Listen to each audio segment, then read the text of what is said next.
Over the last 30 years, we've gone from desktop computers to laptops to smartphones to smartwatches, and next will be smart glasses.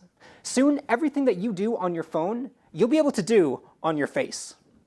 But now, show of hands, who here has never used smart glasses before? Okay, keep your hands up, because I want to prove a point about how we interact with these devices. So how do we? Well, you could use controllers, but these can be heavy, expensive, and you got to carry them around with you. Or you could use voice commands, but I'm not going to whisper out private information in a public space. And now keep your hands up, because next is in-air gestures. Now these are what pop culture shows as the future of interaction, where you can reach out, grab, and touch invisible information in front of your face. And this is cool, but I've had you holding your hands up for about a minute now, and some of you dropped your hands because you're tired, and others are starting to feel just how heavy your arms really are.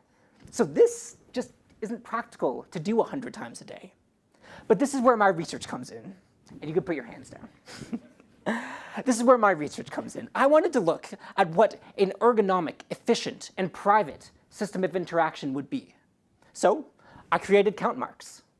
CountMarks uses multi-finger swipe gestures on a smartphone to interact with a head-mounted display.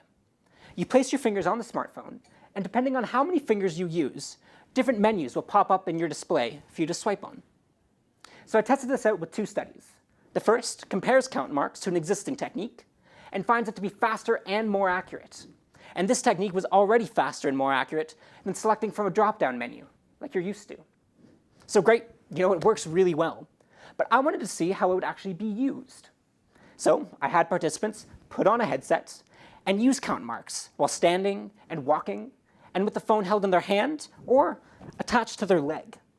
Now, the leg has received surprisingly little attention, but why not perform interactions where A, other people aren't looking, hopefully, and B, where your hands naturally rest at your side?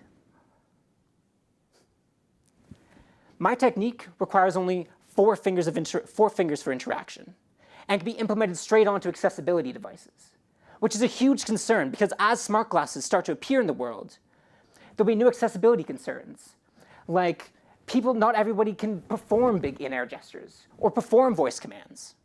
And furthermore, there's public safety concerns, like distracted driving and distracted walking. With my technique, you can quickly access crucial information when you need it, or dismiss it away a distraction before it's too late. Because smart glasses are coming, and I want to make sure that we're ready for them. Thank you.